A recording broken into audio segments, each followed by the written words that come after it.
Okay, so you believe that nature can heal people. How do you mean that?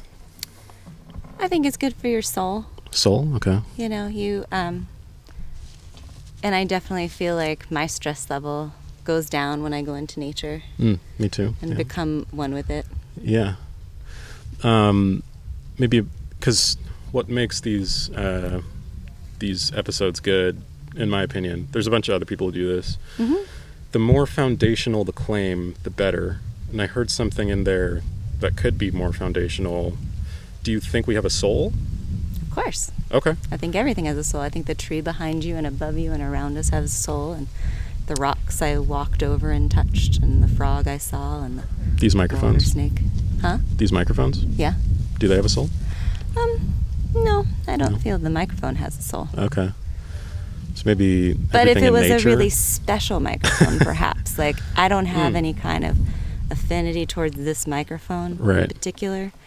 I've met microphones that I do believe have souls. Okay, but mine are kind of soulless, in your opinion. I think it's a different kind of soul. Okay. Yeah, I don't know. What? Maybe more vintagey. I know this is probably the hardest question when it comes to this topic in particular, but could you give your definition for a soul? It's an energy force that you can feel in things that are living. And I guess, like, rocks don't necessarily qualify, but I do feel like they're living. They've been through, like, a lot and changes, and they may not breathe, but I do feel like they have, like a living presence. What do you mean? What do you mean by that? Like because they've seen so much. Rocks are really old usually, like a lot of them, and because of that, maybe they have some sort of characteristic to you as being alive. I think so. Yeah. I mean, I can pick them up sometimes, and I feel their energy. Okay. And I don't know if it's like the energy of the rock or the energy of where it's been or just how I'm receiving it, but yeah. And so your idea of a soul is like maybe different from like a Christian idea of a soul. Yeah. In the sense that like it's something inside of us that's like pretty much our whole identity that goes up to heaven when we die and all that kind of stuff. Yeah, I don't believe in heaven. Okay. And it's maybe different from like Buddhism, and where or a lot of them think that like our soul lives on and gets reincarnated and stuff like that. I think that can happen. I didn't used to think that, but I do. I'm open to that now. You seem like a very open person. Like most you're of the open time. to a lot of beliefs. Yeah. Most of the time. Okay. I've got a question for you. Yeah. It's a little test, and then I'll have just a couple more questions. And the peanuts are Peanuts. part of the question. Yeah. It's a prop. I am eating them though. If you had to guess, and I know you can't really, would you guess that there's an even or odd amount of peanuts in here? I'm going to go with even, because that's what came to mind first. Okay. Let's say I guessed odd. Do you think we could both be right? Of course. How? Well, it depends how many you eat before you count them. That's true. Let's say, how many are in here right now, currently? Okay. Like, let's say we even take them out and count them, and you're right, there's an even amount in there. Would you feel comfortable saying that I'm wrong? Not even to my face, but just because maybe there are like 1,262. And we could say, well, that's an even number, but it's also very odd. Odd in the sense that it's weird. Yeah. Okay. That's funny. So yeah, I'd just like to give that test to see what people's conception of truth is. You know, like, do you think that things are actually right or wrong? Do you think there's an external reality where things are sometimes true or false? I think hurting someone is wrong, like physically hurting someone, unless it's in like defense. I think there are things that are wrong. I think a blatant disregard for humanity or life, or okay. I So think moral right and wrongs. Yeah. I think so. Do you think there are like factual right and wrongs, such as there is a camera here? Well, there is a camera there. Okay. So you would agree, and that maybe is factually right, correct? Factually right, yes. Okay. Cool. So trying to anchor that to see. So why your conception of a soul is that it's energy force.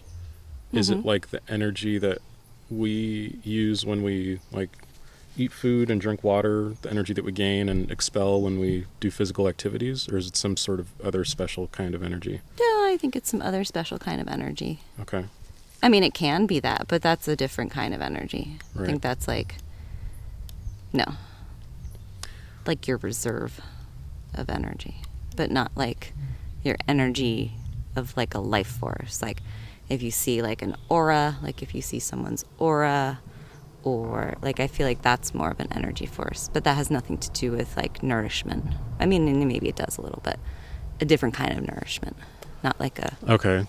It's like you gain nourishment for this kind of energy force that you're talking about by like going out into nature or doing things like just being therapeutic, maybe like self-care things. I guess so. Okay. But I think it's just being. Yeah. Being here, being alive, being... So just existing is enough to replenish this. Okay. But it's not enough to live on. Like, I'm hungry. I'm going to go home and eat my Reuben sandwich that's in my refrigerator. Right. But that's not replenishing my soul energy. I'm just hungry. But you don't have to do anything to replenish your soul energy. Just as long as you're living, it's being replenished.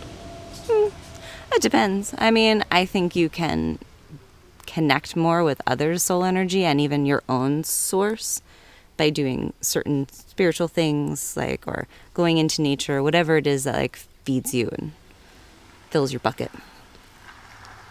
Okay, so then there are in fact things, maybe depending on the person, but like there are physical activities that you do, like for you going out into nature is more replenishing this energy than like sitting on your couch, or Depends on the day. on the day. I like my couch. Me too. Yeah. So yeah, I mean, I don't know, sometimes you need to sit on your couch.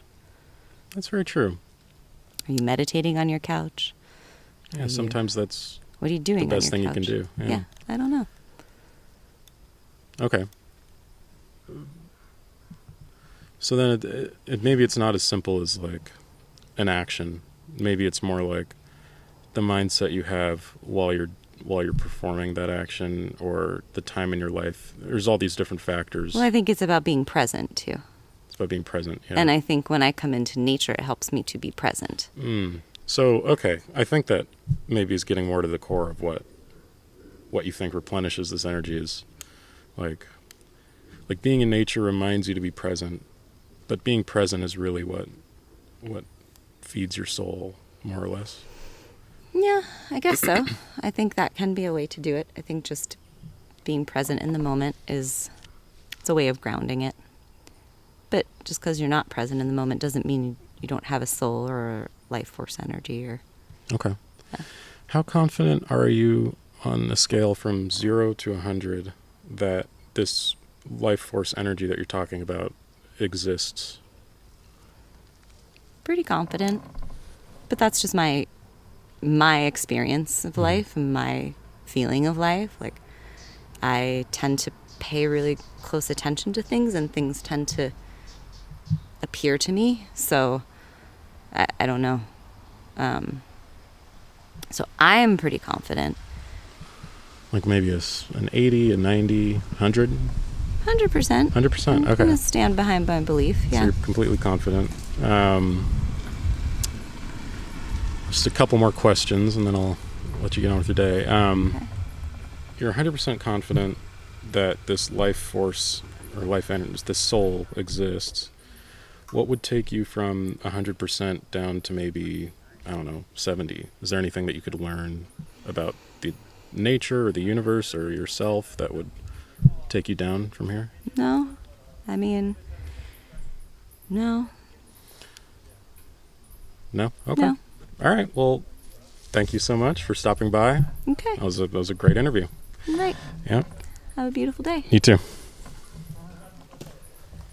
What's your show called, Quinn? It's called Quinn Questions. Quinn Questions. Yeah.